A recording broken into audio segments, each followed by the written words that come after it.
Lilith, the person that got spurned by Adam before Eve was created. What a load of... Now, I've actually done my research. So, unlike these people here, Wikipedia showing a picture of Ishtar stroke Inanna and calling it Lilith. How silly is that? And the same as this one here. They have no idea.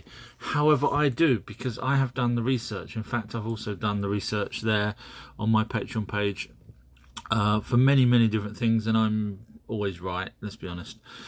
So with regards to Lilith, she was not the one that Adam spurned, because in my part 3 that will be out at the beginning of the year on my Patreon page, I prove that Adam had no knowledge of Lilith before Eve, and I prove that Eve was part of the beginning of Adamu, which is not Adam or Adapa. So it's up to you. Believe silly people that make up stuff, or me. Noah from the flood story, also known as Atrahasis Utnapishtim. The flood story, C1. 7.4 segment A approx.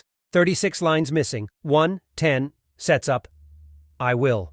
The perishing of my mankind. For Nimna, I will stop the annihilation of my creatures, and I will return the people from their dwelling grounds.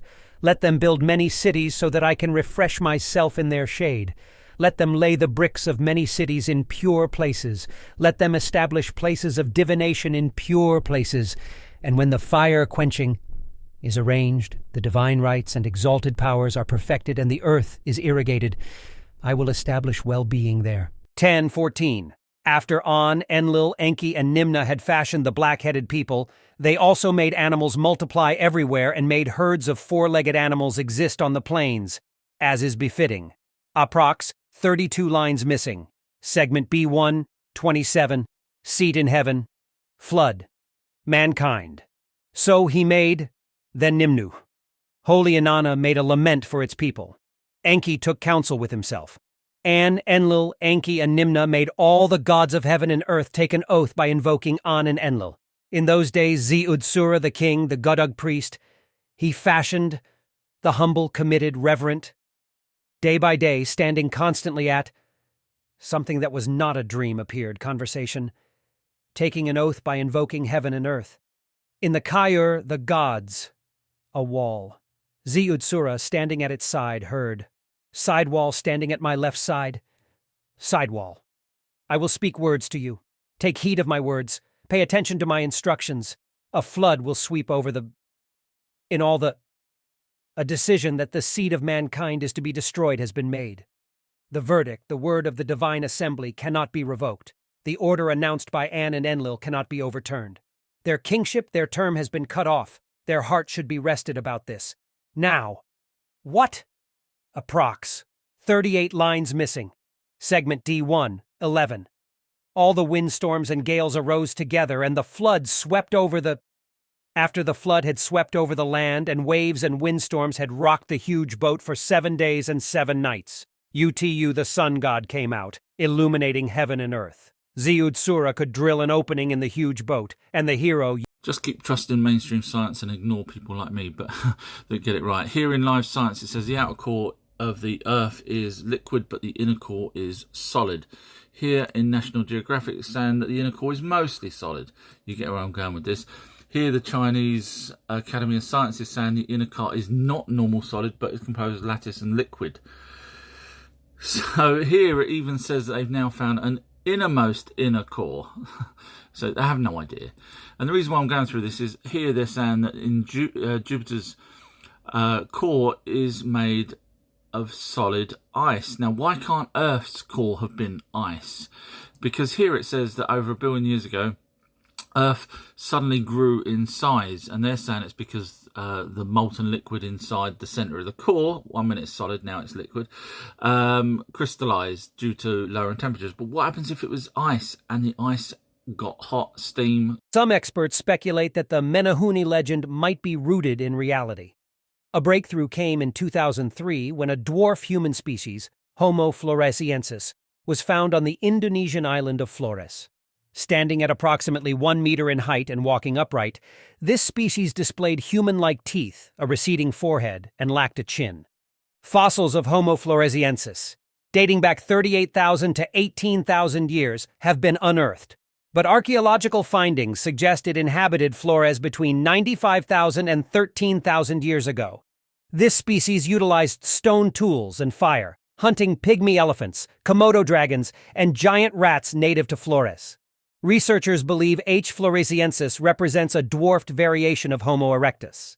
Island environments often lead to the evolution of dwarfed forms in larger mammals. Modern humans arrived on Flores between 55,000 and 35,000 years ago, likely coexisting with H. floresiensis during their time on the island. Yes, this person said that my information is wrong, and then I asked for evidence where my evidence is wrong, and this person's basically saying that the original tablets that I go by have been manipulated. So I'm asking this person, could you show me the evidence that these 2 million Sumerian tablets, let alone Babylonian, Assyrian, Akkadian tablets, have been manipulated?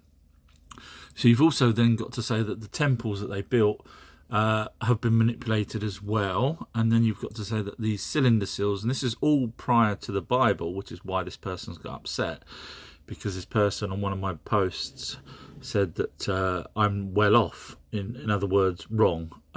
So that's when I asked for the evidence to prove my evidence wrong, and of course this person didn't even know about these ancient texts, otherwise they wouldn't have said that they've all been manipulated. So anyway, to this person, please show evidence where all of these have been manipulated. I'll wait. Sirius star system. Some came from the Pleiades, some came from Aldebaran, some came from... This clip is from a video that Billy Carson's done, saying that in the British Museum there is the Enuma Elish, which talks about the planet Nibiru and the Anunnaki. And then he proceeds to say that the Anunnaki seem to have come from all those different locations that you saw in the beginning of the clip. Now, I haven't come across any evidence of that whatsoever. So I'm just wondering if anyone's got any evidence of it, or whether it's just sort of something that Billy's thought might be the case, as opposed to actual evidence.